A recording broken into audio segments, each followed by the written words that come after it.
If you're starting a care agency, you started a care agency, or you're looking at opportunities to grow your care agency, then this tender may be the one that does just that for you. Not every tender is ideal for your business. Market engagement events help you to influence the council.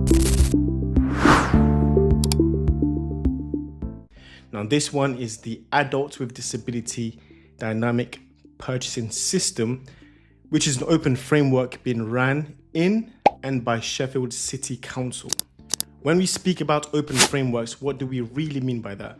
In this case, this is a tender that's going to stay open until 2033. So this means that you, as a business owner, as an agency owner, you can actually apply for your agency to be a supplier on this framework at any time until the end of the framework. Like I said, in this case, the framework is due to end in 2033, which means we still have a few years to actually submit our bid. And even if your bid fails for whatever reason, you can reapply again.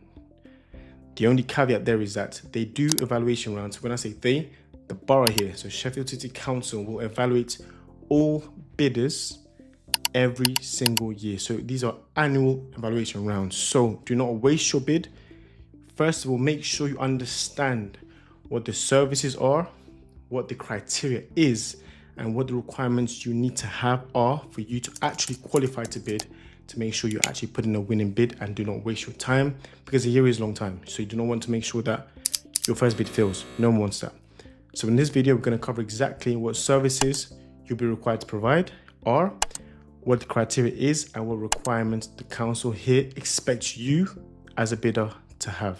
This framework was set up and geared mainly to provide support for adults, working age adults who may have disabilities of some form. This might be physical disabilities, learning disabilities. It may also be linked to mental health conditions or other long-term conditions. The purpose and the aim is to help these individuals to live independently. So the type of service or the activities you'll be required to provide also depends on the lots that you apply to join, which leads me to say that there are three lots here. Lot 1 is for the provision of support at home. So this is where you're going to be required to provide care or support for the individuals in their own homes. Lot 2 is going to be for the provision of day opportunities. So these are day services where you're going to be running and engaging activities with the service users or the individuals outside of their home. So providing support out of the home. And lot 3 is a mixture of both. However, the main purpose here is going to be for short breaks.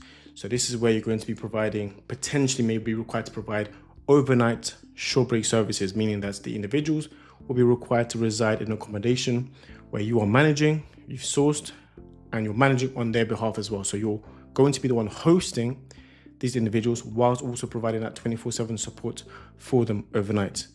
That purpose in that specific lot is to provide respite for their main carers. So their relatives, or they might have a main carer who needs respite for their own well-being as well. So in that period, which might be a weekend, might be a short-term period, you'll be required to provide the accommodation for them as well, like I said, as well as the care and or support. In terms of the rates, you always need to understand what the rates are, meaning how much are the council going to pay you, or how much is your agency going to get per hour, per night, per day of delivering the service. In this case, bearing in mind that because this is an open framework, it's also very common for the rates to be updated every single year, right? In line with inflation, in line with a variety of different factors. This tender does stay open, so you should always understand that before you bid, check what the most recent rates are. So as of today, you should also understand that there are 3 lots, and these 3 lots also have different methods of pricing. In lot 1, where you're providing the support or the care in the individual's home, the most recent rate here is £22.96 per hour. Like I said, this is also subject to change per year as well. But at the time of watching this, that is the most recent rates. As well as that, for lots 2 and 3, these are going to be provider supplied rates, meaning you as a provider on this framework in these lots will let the council know what your rates are. So make sure you've done your proper financial analysis, expenses, profit margins, etc., but also ensure that that rate doesn't go above the ceiling rate the council has set or below the baseline rate as well.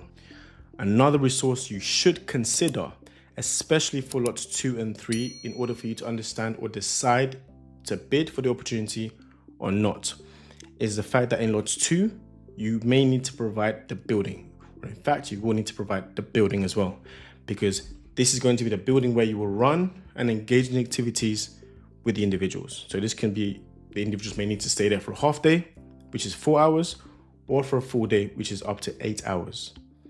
But because you're responsible for the provision, the maintenance, the management of that building, this should be considered in your costings and in your decision as well. And in lots 3, this is where you need to provide overnight accommodation. So the individuals here will need to potentially stay overnight for a short-term period of time.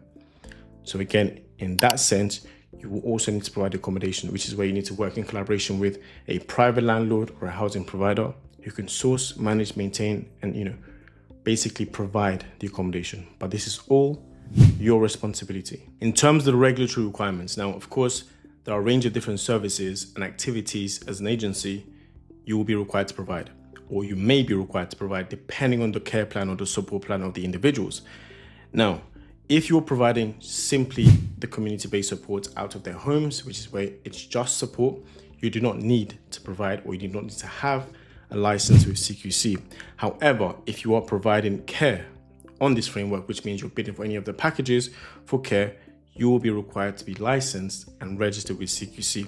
So in saying that, if you're bidding, or depending on the lot you're bidding for, will also depend if your agency needs CQC. So we can safely say that in lot 2, because this is day services, only going to be related to provision of support, community-based support, you do not need to have CQC for this. Now, a key part of winning this bid that you need to consider if you are going to bid for the tender is the technical requirements. Now, this is where you as a provider, you as a bidder, needs to demonstrate and actually give the buyer the confidence that you can provide these services to the standard that they expect. In order to do this, there are a couple of things you need to consider that will help your bid. Number 1, you will need to give and provide relevant, past or existing similar contract examples where your agency has delivered similar services. Like I said, this might be if you're bidding for lot 1, whereas your agency also provided care or support to an individual in their home. This could be through a private client you might have got on direct payments. You will need to provide the reference or the referee that can verify that your agency gave that service to the standard. Or potentially another commissioner, local authority, ICB, NHS, who can verify that your agency has given or continues to provide these services. Like I said, similar services depending on the lot you're going for. So if you're going to bid for a lot for community support or community support outside of the home, you probably do not want to use a domiciliary care contract example because they will not be relevant. Now, in saying that, of course, there are a number of agencies and business owners that might be new. You might have just started your agency a few months ago, a few years ago, or maybe you started a long time ago, but you just haven't got a single package or referral or clients. You will also be allowed, or you are also allowed to provide your personal experience. So you can also explain and demonstrate your experience, your management team's experience from a professional standpoint that again gives them the confidence that you as an agency owner, as a management team, understand the services that's required, understand the resources needed, understand the training and the level that's needed for this particular tender. So just because you haven't got any contract examples as an agency, do not give up, because you can also demonstrate this with your own personal working experience, training experience, career experience. Now, irrespective of the references, your contract examples your agency has, or you as a business owner has, there is a huge emphasis on the training, certifications, the qualifications of your staff. For example, all new workers in your agency needs to have completed or needs to have the care certificate. They should also have completed the mandatory training for skills in care. As well as that, they should have completed the learning disability and autism training under the Health and Social Care Act of 2022. So the list goes on. So you need to be able to demonstrate and provide up-to-date staff matrix, training matrix that showcases the level of training and certifications and the quality of your staff as well, because this will help your bid. Speaking of bids, just because you might have the relevant policies, CQC, rating or not rating, the relevant financials, this alone will not help your bid, because your bid is also going to be evaluated by an evaluation panel, which means that even the quality questions, which is where you need to demonstrate your knowledge, your capability, your capacity, and your resources to deliver the services needed on this tender, your agency on your bid needs to score an average of 50% on the quality score as well. So if it scores below this, your bid is going to fail irrespective of the other compliance documentations that you might have. So again, if you need any particular support, link in the description below, because we can actually help you to put through a good bid. But even if you're going to bid for yourself, please understand what the specifications are, and please ensure you can evidence and demonstrate you're experienced in the best way possible.